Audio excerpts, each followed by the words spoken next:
Bienvenidos a otro episodio más de Antisemitismo en la Historia, un podcast donde exploramos los eventos de antisemitismo, conocidos y no tan conocidos, de la historia de la humanidad.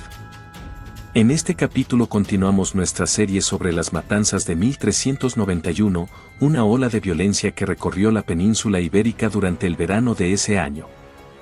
Tras los pogromos en Sevilla, Córdoba, Toledo y Valencia, llegamos ahora a Barcelona, donde el 5 de agosto ocurrió una de las agresiones más violentas y simbólicas. El final sangriento del verano se vivió en la capital de la Corona de Aragón y sus consecuencias se extendieron durante siglos. Barcelona a finales del siglo XIV era una ciudad de gran importancia comercial, política y religiosa. Capital de facto de la Corona de Aragón, albergaba una intensa vida urbana. Su puerto facilitaba el comercio mediterráneo y sus murallas contenían una población diversa y estratificada. Entre las comunidades que formaban parte del tejido social de la ciudad se encontraba la judía, una de las más antiguas y prestigiosas de la región. La judería, conocida como el Coll, se encontraba dentro del casco urbano, con calles estrechas y edificios que albergaban viviendas, sinagogas, escuelas y comercios.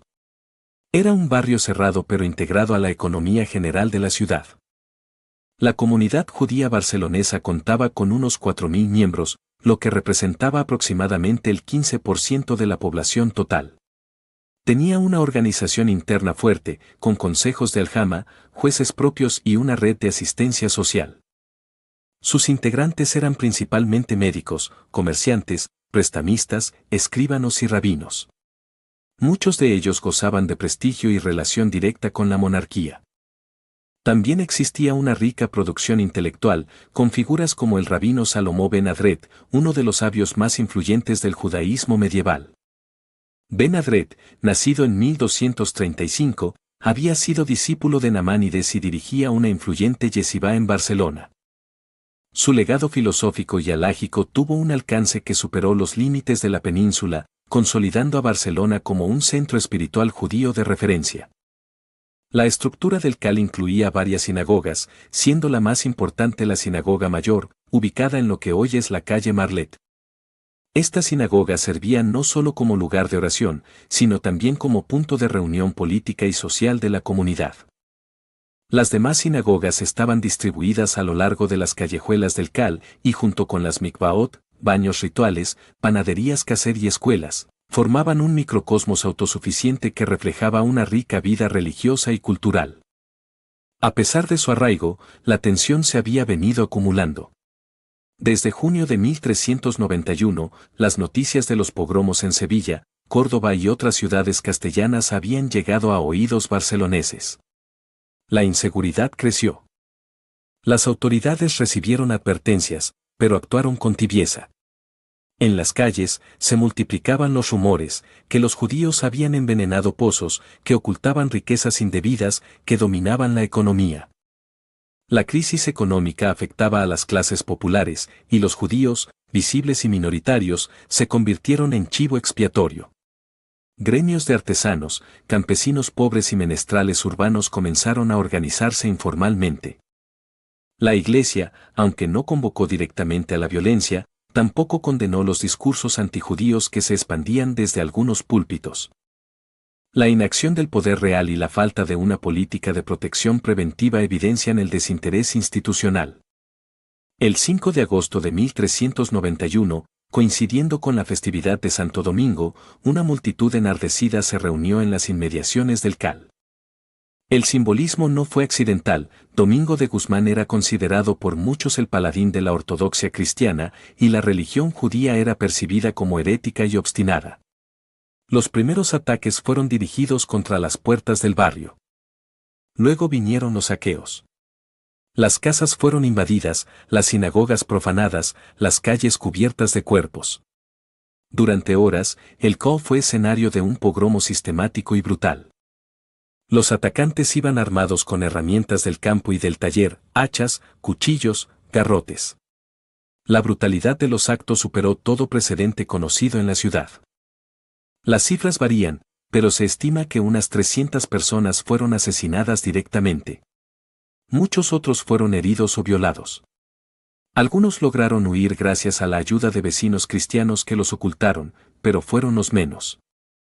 La mayoría de los sobrevivientes enfrentaron una decisión terrible, el bautismo forzado o la muerte.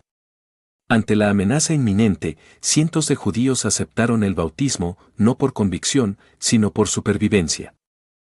Así nació en Barcelona una importante comunidad de conversos o cristianos nuevos.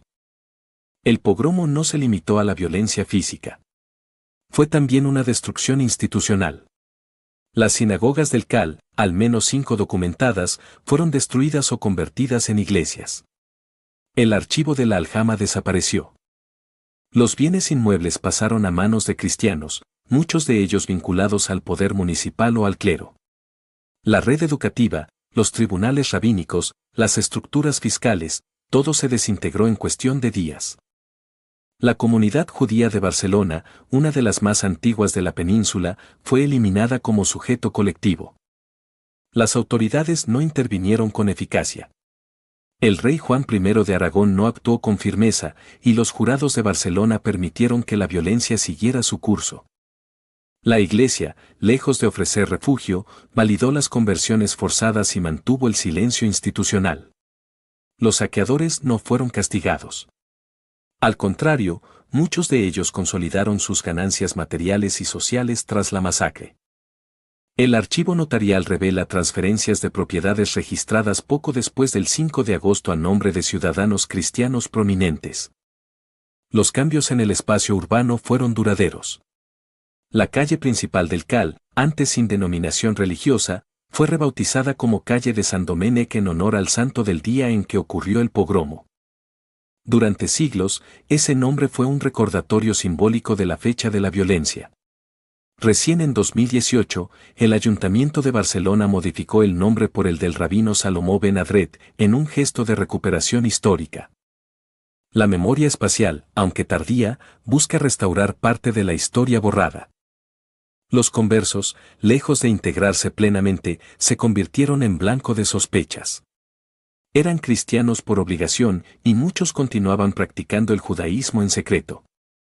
Surgió así el concepto de criptojudaísmo, que más tarde sería uno de los pilares justificativos de la Inquisición española.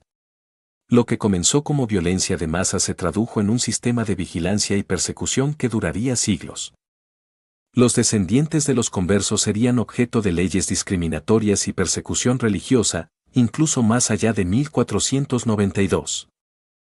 Historiadores como Claude Dengean han propuesto interpretar el pogromo de Barcelona no como un hecho aislado, sino como parte de una revolución antijudía en la península. No fue solo un estallido de odio popular, sino una reconfiguración social y económica, eliminar a una minoría para redistribuir sus bienes y su posición en la jerarquía social.